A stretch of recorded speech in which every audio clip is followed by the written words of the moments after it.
of the most exciting scientific findings of the past half century has been the discovery of widespread trophic cascades. A trophic cascade is an ecological process which starts at the top of the food chain and tumbles all the way down to the bottom. And the classic example is what happened in the Yellowstone National Park in the United States when wolves were reintroduced in 1995. Now, we all know that wolves kill various species of animals, but perhaps we're slightly less aware that they give life to many others. Before the wolves turned up, they'd been absent for 70 years, that the numbers of deer, because there was nothing to hunt them, had built up and built up in the Yellowstone Park, and despite efforts by humans to control them, they'd managed to reduce much of the vegetation there to almost nothing. They'd just grazed it away. But as soon as the wolves arrived, even though they were few in number, they started to have the most remarkable effects.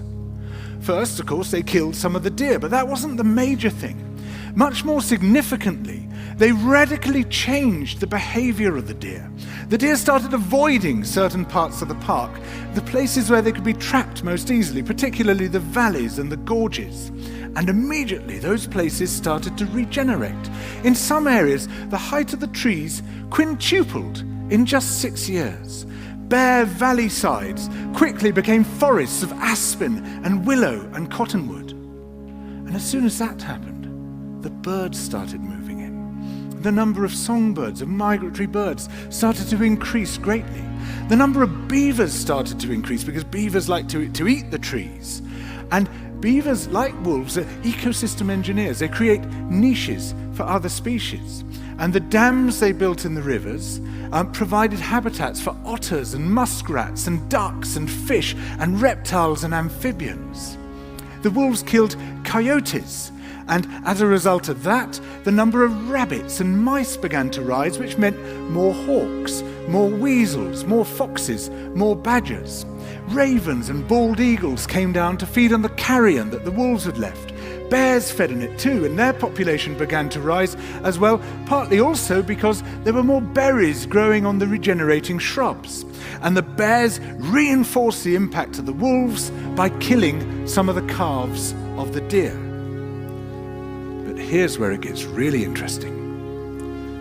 The wolves changed the behavior of the rivers.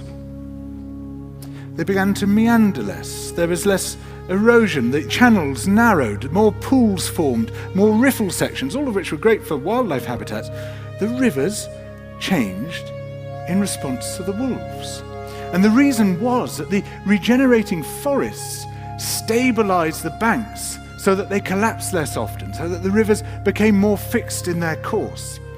Similarly, by driving the deer out of some places and the vegetation recovering on the valley sides, there was less soil erosion because the vegetation stabilized that as well.